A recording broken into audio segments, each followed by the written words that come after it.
नमस्कार, good morning. प्रखर GS के इस वीडियो सेशन में एक बार फिर आप सभी का स्वागत है। इस वीडियो के माध्यम से हम लोग पिछले 23 जून से 29 जून तक के महत्वपूर्ण करंट अफेयर्स एमसीक्यू की चर्चा करेंगे। आशा है ये सभी करंट अफेयर्स एमसीक्यू आपके आने वाले परीक्षाओं के लिए लाभकारी साबित होंगे। तो आइए शुरू करते हैं आज का यह वीडियो शुरू करने से पहले इस सप्ताह के महत्वपूर्ण दिवस की चर्चा कर लेते हैं। तो इस सप्ताह में 23 जून को अंतर्राष्ट्रीय ओलंपिक दिवस मनाया जाता है। 29 जून को मनाया जाता है राष्ट्रीय सांख्यिकी दिवस। 29 जून को ही मनाया जाता है अंतर्राष्ट्रीय उष्णकटिबंधीय दिवस और 30 जून को विश्व क्षुद्रग्रह दिवस। पहला क्वेश्चन है, हाल ही में भारतीय पासपोर्ट धारकों के लिए FTI-TTP शुरू करने वाला देश का पहला हवाई अड्डा कौन बन गया है? तो सही उत्तर हो जाएगा option number B, Indira Gandhi अंतर्राष्ट्रीय हवाई अड्डा, नई दिल्ली। इंदिरा गांधी अंतर्राष्ट्रीय हवाई अड्डा FTI-TTP अर्थात fast track immigration trusted traveller programme शुरू करने वाला देश का पहला हवाई अड्डा बन गया है। यह केंद्र सरकार की एक पहल है जिसे तेज, सुचारू और सुरक्षित निकासी के लिए डिजाइन किया गया है। नेक्स्ट क्वेश्चन है, हाल ही में भारत के सबसे भरोसेमंद समाचार मीडिया ब्रांड कौन बन गया है? तो इसका सही उत्तर होगा option number A, Times of India. Times of India हाल ही में भारत का सबसे भरोसेमंद समाचार मीडिया ब्रांड बन गया है। यह जो सबसे भरोसेमंद समाचार मीडिया ब्रांड बना है, यह ऑक्सफोर्ड यूनिवर्सिटी के writers institute for the study of journalism एक संस्था है। ऑक्सफोर्ड यूनिवर्सिटी की ही एक संस्था writers institute for the study of journalism के अनुसार यह जो टाइम्स ऑफ इंडिया है, यह भारत का सबसे भरोसेमंद समाचार मीडिया ब्रांड बन गया है। दूसरे नंबर पर जो स्थान है, वह दूसरे नंबर पर स्थान है इंडियन एक्सप्रेस का। इंडियन एक्सप्रेस दूसरे नंबर पर है और तीसरे नंबर पर है द इकोनॉमिक्स टाइम्स और पहले नंबर पर टाइम्स ऑफ इंडिया।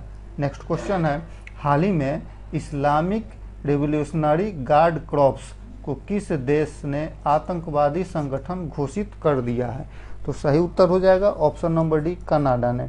कनाडा ने हाल ही में इस्लामिक रिवॉल्यूशनरी गार्ड कॉर्प्स को आतंकवादी संगठन घोषित कर दिया है। यह जो इस्लामिक रिवॉल्यूशनरी गार्ड कॉर्प्स है, यह ईरान की सशस्त्र सेना है जिसे हाल ही में कनाडा ने एक आतंकवादी संगठन घोषित कर दिया है। अमेरिका इस ईरानी सशस्त्र सेना को 2019 में ही आतंकवादी संगठन घोषित कर चुका था और अब कनाडा ने भी इसे आतंकवादी संगठन घोषित कर दिया है। नेक्स्ट क्वेश्चन है, दुनिया के सबसे पुराने दीमक के टीले कहाँ मिले हैं? तो सही उत्तर ऑप्शन नंबर सी, दक्षिण अफ्रीका में। दक्षिण अफ्रीका में दुनिया के सबसे पुराने दीमक के टीले मिले हैं नामाक्वालैंड में। दक्षिण अमेरिका का एक जगह है नामाक्वालैंड। इसी नामाक्वालैंड में दुनिया का सबसे पुराना दीमक का टीला मिला है। यह जो दीमक का टीला है, ये अंदाज लगाया गया है कि 13,000 से 34,000 वर्ष पुराना यह दीमक का टीला हो सकता है। यह दक्षिण अफ्रीका में मिला है, नामाक्वालैंड में। नेक्स्ट क्वेश्चन है, हाल ही में भारत का पहला साहित्य का शहर किस शहर को घोषित किया गया है? सही उत्तर ऑप्शन नंबर सी, कोझिकोड को। कोझिकोड को हाल ही में भारत का पहला साहित्य का शहर घोषित किया गया है। यह जो भारत का पहला साहित्य का शहर घोषित किया गया है कोझिकोड को, यूनेस्को ने घोषित किया है। नेक्स्ट क्वेश्चन है, हाल ही में 2 दिवसीय आम महोत्सव कहाँ मनाया गया? सही उत्तर option number A, Patna, Bihar में। बिहार की राजधानी पटना में 2 दिवसीय आम महोत्सव मनाया गया। बिहार की राजधानी पटना में गांधी मैदान के पास ज्ञान भवन है। इसी ज्ञान भवन में 2 दिवसीय आम महोत्सव का आयोजन किया गया था। इस ज्ञान भवन में आयोजित 2 दिवसीय आम महोत्सव में भागलपुर के अशोक कुमार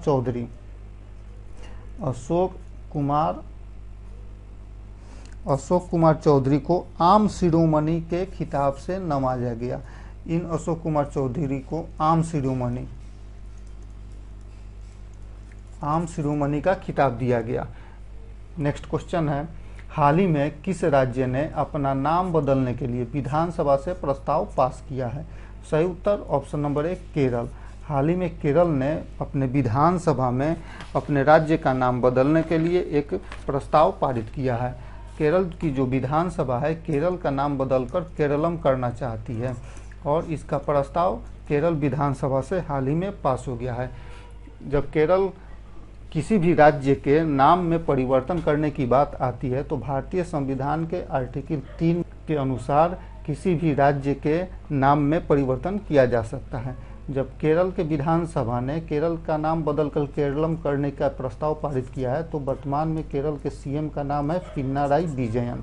नेक्स्ट क्वेश्चन है, निम्नलिखित में से किस शहर को विश्व शिल्प शहर का दर्जा मिला है?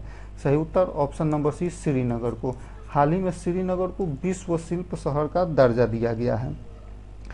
श्रीनगर मल्लमपुरम, जयपुर और मैसूर के बाद भारत का चौथा शहर बना है जिसे विश्व शिल्प शहर का दर्जा दिया गया है।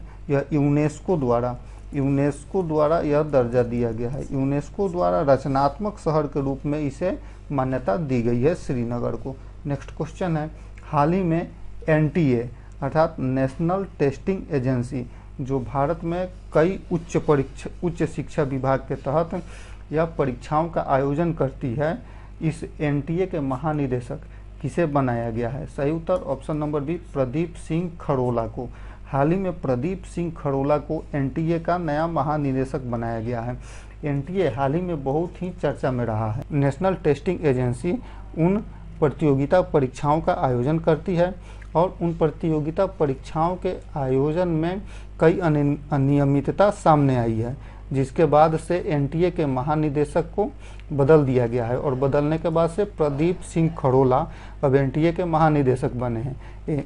एनटीए की स्थापना हुई थी 2017 ईस्वी में। नेक्स्ट क्वेश्चन है, हाल ही में किस पड़ोसी देश की प्रधानमंत्री भारत की यात्रा पर थी जिसके दौरान उस देश के लिए भारत ने ई मेडिकल वीजा जारी करने का निर्णय लिया है? सही उत्तर option number D, Bangladesh. Bangladesh की प्रधानमंत्री का नाम है शेख हसीना। बांग्लादेश की वर्तमान प्रधानमंत्री हैं शेख हसीना और ये शेख हसीना हाल ही में भारत के राजकीय दौरे पर थी और इस राजकीय दौरे पर भारत के साथ एक समझौता हुआ है। इस समझौते में भारत ने ई मेडिकल वीजा जारी करने का निर्णय लिया है। यह जो वर्तमान में नरेंद्र मोदी जो अपने तीसरे कार्यकाल के लिए शपथ लिए हैं, एनडीए की सरकार बनी है तीसरी बार भारत में, तो इस तीसरे एनडीए कार्यकाल के दौरान यह शेख हसीना पहली कोई राजकीय अतिथि हैं जो भारत के दौरे पर आई हैं और बांग्लादेश की प्रधानमंत्री शेख हसीना राजकीय दौरे पर आई थी, तो भारत के साथ समझौते में भारत ने ई मेडिकल वीजा जारी करने का निर्णय लिया है। और इसके साथ ही बांग्लादेश में एक जगह है रंगापुर, तो इस रंगापुर में भारत जो है अपना वाणिज्य दूतावास खोलने का भी निर्णय लिया है। नेक्स्ट क्वेश्चन है, किस राज्य में गिद्धों के संरक्षण के लिए दुनिया का पहला जटायु संरक्षण और प्रजनन केंद्र खोलने की योजना है? सही उत्तर option number B, Uttar Pradesh में। उत्तर प्रदेश में एक जगह है महाराजगंज, उत्तर प्रदेश का जगह है महाराजगंज, तो इसी महाराजगंज में गिद्धों के संरक्षण के लिए जटायु संरक्षण और प्रजनन केंद्र खोलने की योजना है उत्तर प्रदेश सरकार की। जब हम गिद्धों की बात करते हैं तो गिद्धों को IUCN रेड लिस्ट में गंभीर रूप से संकटग्रस्त श्रेणी में इन गिद्धों को रखा गया है। नेक्स्ट क्वेश्चन है, विज्ञान प्रौद्योगिकी के क्षेत्र में हाल ही में भारत के सफलता के गाथाओं को प्रदर्शित करते हुए 1 वीक 1 थीम अभियान का शुभारंभ किसने किया है? सही उत्तर option number D, Jitendra Singh ने। विज्ञान और प्रौद्योगिकी राज्य मंत्री स्वतंत्र प्रभार जितेंद्र सिंह ने भारत के सफलता के गाथाओं को प्रदर्शित करते हुए 1 वीक 1 थीम अभियान का शुभारंभ किया है। नेक्स्ट क्वेश्चन है, हाल ही में राज्यसभा में सदन के नेता के रूप में किसे नियुक्त किया गया है? सही उत्तर option number C, JP Nadda को। हाल ही में जेपी नड्डा को राज्यसभा में सदन के नेता के रूप में नियुक्त किया गया है।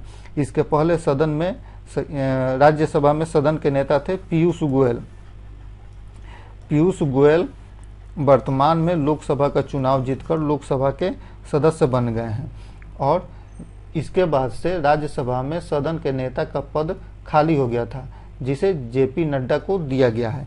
और जेपी नड्डा हाल ही में भारत के स्वास्थ्य मंत्री भी बने हैं।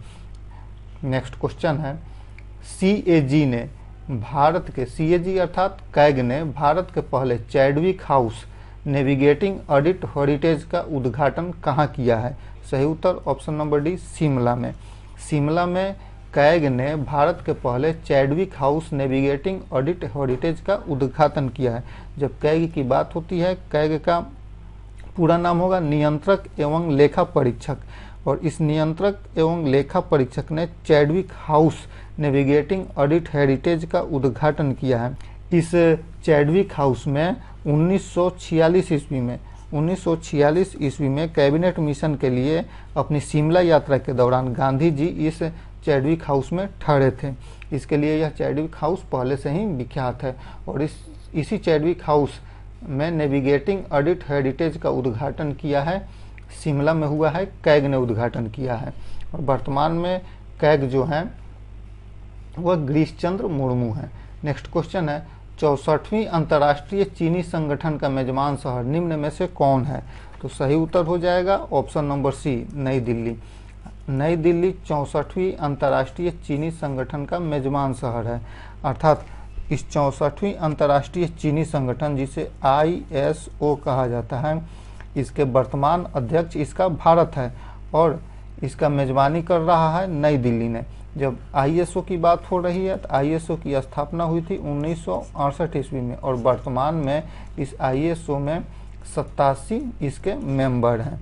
और इसका जो हेडक्वार्टर है ISO अर्थात अंतर्राष्ट्रीय चीनी संगठन का हेडक्वार्टर है लंदन में, और इसका उद्देश्य है चीनी उद्योग और जैव ईंधन क्षेत्रों से संबंधित मुद्दों पर चर्चा करना। जब अंतर्राष्ट्रीय चीनी संगठन की बात हो रही है, तो चीनी उत्पादन में ब्राजील विश्व में पहले स्थान पर है। चीनी उत्पादन में ब्राजील विश्व में पहले स्थान है, जबकि भारत का स्थान है दूसरा। चीनी उत्पादन में भारत का स्थान दूसरा है, और इसके साथ ही भारत सबसे बड़ा चीनी का उपभोक्ता भी है और दूसरा सबसे बड़ा उत्पादक है। और 64वीं अंतर्राष्ट्रीय चीनी संगठन का मेजबानी कर रहा है नई दिल्ली, और 63वीं, जब 64वीं का मेजबानी नई दिल्ली कर रहा है, तो 63वीं अंतर्राष्ट्रीय चीनी संगठन का जो मेजबानी था वो लंदन ने किया था। नेक्स्ट क्वेश्चन है, हाल ही में भारत की पहली भूमिगत कोयला गैसिफिकेशन परियोजना किस राज्य में शुरू की गई है? सही उत्तर ऑप्शन नंबर डी, झारखंड में। हाल ही में झारखंड में भारत की पहली भूमिगत कोयला गैसिफिकेशन परियोजना शुरू की गई है। यह झारखंड में एक जामताड़ा जिला है। झारखंड के जामताड़ा जिला में यह भूमिगत कोयला गैसिफिकेशन परियोजना शुरू की गई है। यह जो कोयला गैसिफिकेशन योजना है, इसमें कोयला को निकालने के बजाय भूमिगत रूपों से कोयलों को मीथेन, हाइड्रोजन और कार्बन मोनोऑक्साइड जैसे गैसों में बदल दिया जाता है। नेक्स्ट क्वेश्चन है, हाल ही में भारत के पहले कृत्रिम बुद्धिमत्ता विश्वविद्यालय अर्थात यूनिवर्सल AI यूनिवर्सिटी ने किसे अपना कुलपति नियुक्त किया है? सही उत्तर हो जाएगा option number B, Simon Mock को। हाल ही में भारत के पहले कृत्रिम बुद्धिमत्ता विश्वविद्यालय अर्थात यूनिवर्सल AI यूनिवर्सिटी ने अपने कुलपति के रूप में साइमन मॉक को नियुक्त किया है। यह जो साइमन मॉक है, किसी भी भारतीय संस्थान के संस्थापक कुलपति नियुक्त होने वाले पहले गैर भारतीय व्यक्ति हैं। नेक्स्ट क्वेश्चन है, हाल ही में किस राज्य सरकार ने यह निर्णय किया है कि वहां के मंत्री अपने वेतन और भत्तों पर आयकर चुकाएंगे? सही उत्तर ऑप्शन नंबर ए, मध्य प्रदेश। हाल ही में मध्य प्रदेश की सरकार ने वहाँ एक निर्णय लिया है, मध्य प्रदेश की कैबिनेट ने वहाँ निर्णय लिया है कि मध्य प्रदेश के मंत्री अपने वेतन और भत्तों पर आयकर चुकाएंगे, और यह आयकर उनके अपने पॉकेट से चुकाएंगे। जब मध्य प्रदेश की बात हो रही है, तो मध्य प्रदेश के वर्तमान CM का नाम है मोहन यादव। मध्य प्रदेश के वर्तमान CM है मोहन यादव, तथा इसके गवर्नर का नाम है मंगू भाई पटेल। मध्य प्रदेश के गवर्नर मंगू भाई पटेल, CM है मोहन यादव, और मध्य प्रदेश की कैबिनेट ने हाल ही में निर्णय लिया है कि वहां के मंत्री अपने वेतन और भत्तों पर आयकर चुकाएंगे। नेक्स्ट क्वेश्चन है, पूर्ण कार्यशील साक्षरता प्राप्त करने वाली भारत भारत की पहली प्रशासनिक इकाई कौन बन गई है? सही उत्तर ऑप्शन नंबर डी, लद्दाख। पूर्ण कार्यशील साक्षरता प्राप्त करने वाली भारत की पहली प्रशासनिक इकाई लद्दाख बन गई है। केंद्रीय शिक्षा मंत्रालय के अनुसार उल्लास योजना के तहत यह जो लद्दाख है, इस लद्दाख ने पूर्ण कार्यशील साक्षरता प्राप्त की है। लद्दाख की वर्तमान साक्षरता हो गई है लगभग 97%। और जब केंद्रीय शिक्षा मंत्रालय की बात हो रही है तो केंद्रीय शिक्षा मंत्री अभी धर्मेंद्र प्रधान है, और केंद्रीय शिक्षा मंत्रालय के अनुसार इस उल्लास योजना के तहत लद्दाख ने 97% पूर्ण कार्यशील साक्षरता प्राप्त करने वाली भारत की पहली प्रशासनिक इकाई बन गई है। नेक्स्ट क्वेश्चन है, हाल ही में अंतर्राष्ट्रीय सौर गठबंधन का 100वां सदस्य कौन बना है? सही उत्तर ऑप्शन नंबर ए, पराग्वे। हाल ही में पराग्वे अंतर्राष्ट्रीय सौर गठबंधन का 100वां सदस्य बन गया है। जब अंतर्राष्ट्रीय सौर गठबंधन की बात हो रही है तो इस अंतर्राष्ट्रीय सौर गठबंधन का जो शुरुआत हुआ था इंडिया और फ्रांस ने एक साथ मिलकर किया था COP21 में, और यह जो COP21 आयोजित हुआ था 2015 में इंडिया और फ्रांस ने मिलकर अंतर्राष्ट्रीय सौर गठबंधन का शुरुआत किया था। अंतर्राष्ट्रीय सौर गठबंधन कर्क रेखा और मकर रेखा के बीच के देशों का एक संगठन है जो सौर ऊर्जा पर ध्यान देगा। और इस अंतर्राष्ट्रीय सौर गठबंधन का जो हेडक्वार्टर है यह भारत में है। भारत के गुरुग्राम में इस अंतर्राष्ट्रीय सौर गठबंधन का हेडक्वार्टर है। नेक्स्ट क्वेश्चन है, हाल ही में नाटो के नए महासचिव कौन बने हैं? तो सही उत्तर हो जाएगा option number B, Mark Rutte. हाल ही में नाटो के नए महासचिव बने हैं मार्क रूट। ये मार्क रूट जो है नीदरलैंड के पीएम हैं मार्क रूट, और ये मार्क रूट हाल ही में नाटो के नए महासचिव बने हैं। नाटो अर्थात नॉर्थ अटलांटिक ट्रीटी ऑर्गेनाइजेशन, उत्तरी अटलांटिक संधि संगठन, जिसके नए अध्यक्ष बन गए हैं मार्क रूट। इस नाटो की स्थापना हुई थी 1949 ईस्वी में, और इस नाटो का जो मुख्यालय है अर्थात हेडक्वार्टर है ब्रुसेल्स, बेल्जियम में नाटो का मुख्यालय है, और इसकी स्थापना हुई थी 1949 ईस्वी में, और इसके नए प्रमुख बने हैं मार्क रूट। नेक्स्ट क्वेश्चन है, हाल ही में 12वां विश्व हिंदी सम्मान किसे दिया गया है?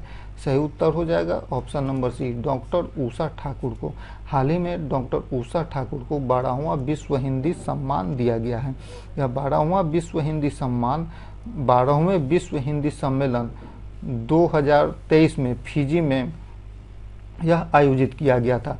उसी समय डॉक्टर उषा ठाकुर को विश्व हिंदी सम्मान देने की घोषणा की गई थी, किंतु उषा ठाकुर उस समय उस आयोजन में नहीं पहुंच पाई थी, तो हाल ही में नेपाल में आयोजित हिंदी संवाद कार्यक्रम में इन्हें 12वां विश्व हिंदी सम्मान से सम्मानित किया गया है।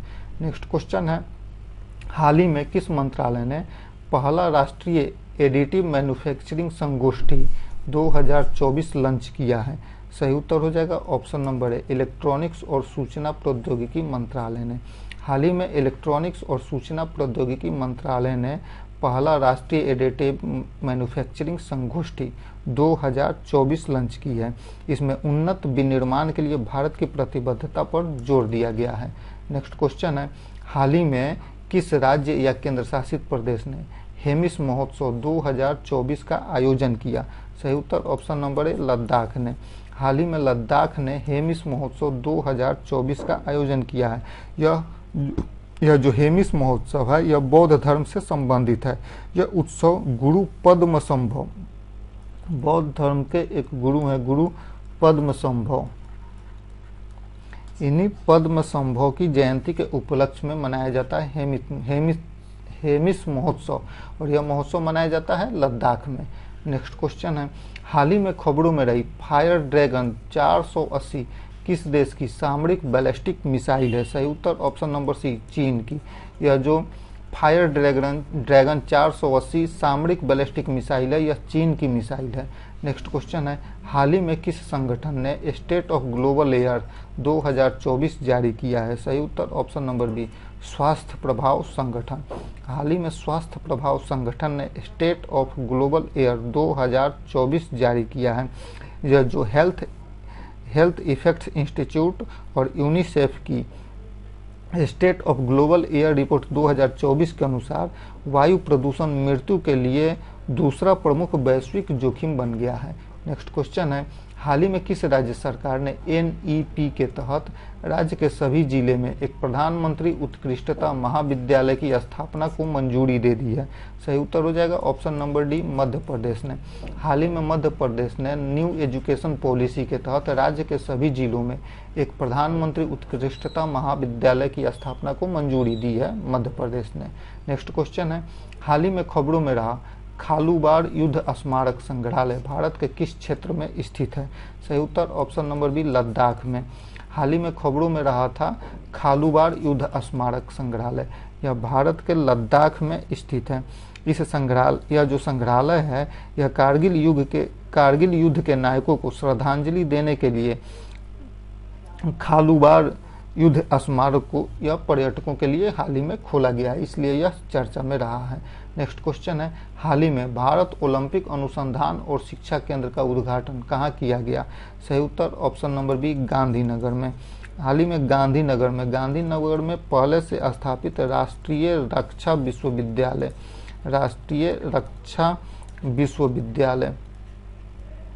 जो कि गांधीनगर में स्थित है, यह भारत का पहला राष्ट्रीय रक्षा विश्वविद्यालय है। इसी राष्ट्रीय रक्षा विश्वविद्यालय में भारत ओलंपिक अनुसंधान और शिक्षा केंद्र का उद्घाटन किया गया है। नेक्स्ट क्वेश्चन है, हाल ही में उत्तर प्रदेश सरकार ने किस जिले में बायोप्लास्टिक पार्क स्थापित करने का निर्णय लिया है? सही उत्तर option number C, Lakhimpur Kheri में।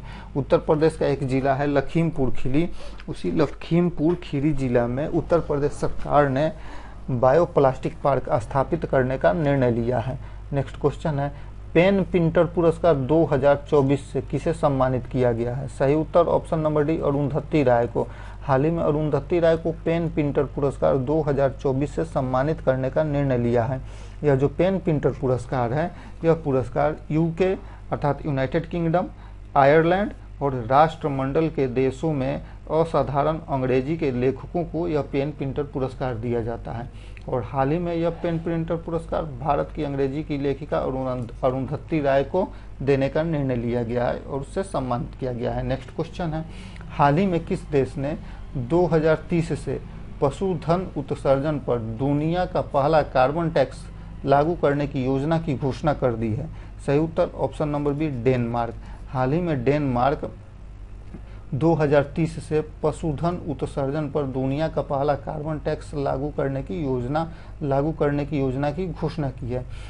पशुधन उत्सर्जन की जब बात होती है तो पशुओं से जो उत्सर्जन होता है उसमें मीथेन गैस की मात्रा ज़्यादा होती है और इसीलिए दुनिया का पहला कार्बन टैक्स लागू करने की घोषणा की है डेनमार्क ने। नेक्स्ट क्वेश्चन है, हाल ही में विश्व निवेश रिपोर्ट 2024 किसने जारी की है? सही उत्तर हो जाएगा ऑप्शन नंबर बी, UNCTAD ने विश्व निवेश रिपोर्ट 2024 जारी की है। UNCTAD की जब बात होती है तो इसकी स्थापना हुई थी 1964 ईस्वी में और इसका जो हेडक्वार्टर है जेनेवा में स्विट्जरलैंड में है। और वर्तमान में इसके प्रमुख का नाम है रिबेका ग्रिप्सन इसके प्रमुख हैं। नेक्स्ट क्वेश्चन है, 18वीं लोकसभा का अध्यक्ष किसे चुना गया है? सही उत्तर हो जाएगा option number B, Om Birla को। हाल ही में ओम बिरला को 18वीं लोकसभा का अध्यक्ष चुना गया है। 18वीं लोकसभा के पहले अर्थात 17वीं लोकसभा के भी अध्यक्ष ओम बिरला ही थे और 18वीं लोकसभा में भी ओम बिरला को ध्वनि मत से इस लोकसभा का अध्यक्ष चुना गया है। लोकसभा के इस अध्यक्ष के चुनाव के पहले 18वीं लोकसभा के प्रोटेम स्पीकर भर्तृहरि महताब को बनाया गया था। भर्तृहरि महताब को राष्ट्रपति ने प्रोटेम स्पीकर नियुक्त किया था और उन्हीं के नेतृत्व में लोकसभा में जीतकर आए हुए इस 18वीं लोकसभा के चुनाव में जीतकर आए हुए सभी सांसदों को पद और गोपनीयता की शपथ दिलाई गई थी। और उसके बाद से ओम बिरला को 18वीं लोकसभा का पुनः अध्यक्ष नियुक्त किया गया है। ओम बिरला ऐसे दूसरे व्यक्ति बने हैं जो अपने पहले कार्यकाल को 5 वर्ष के पहले कार्यकाल को पूर्ण करने के बाद से दूसरी बार लोकसभा के अध्यक्ष बने हैं। नेक्स्ट क्वेश्चन है, हाल ही में अंतर्राष्ट्रीय अपराध न्यायालय ने किस देश के सेनाध्यक्ष और पूर्व रक्षा मंत्री के खिलाफ गिरफ्तारी का वारंट जारी कर दिया है? सही उत्तर हो जाएगा ऑप्शन नंबर सी, रूस। हाल ही में अंतर्राष्ट्रीय अपराध न्यायालय, या जो अंतर्राष्ट्रीय अपराध न्यायालय है द हेग में स्थित है। द हेग में स्थित अंतर्राष्ट्रीय अपराध न्यायालय, द हेग नीदरलैंड में है। तो द हेग में स्थित अंतर्राष्ट्रीय अपराध न्यायालय ने रूस के सेनाध्यक्ष और पूर्व रक्षा मंत्री के खिलाफ गिरफ्तारी का वारंट जारी कर दिया है। जब अंतर्राष्ट्रीय अपराध न्यायालय की बात करते हैं तो इस अंतर्राष्ट्रीय अपराध न्यायालय में 124 देश इसके पक्षकार हैं, जबकि भारत इसका पक्षकार नहीं है। और इस अंतर्राष्ट्रीय अपराध न्यायालय ने रूस के पूर्व रक्षा मंत्री और रूस के सेनाध्यक्ष के खिलाफ गिरफ्तारी का वारंट जारी कर दिया है। धन्यवाद।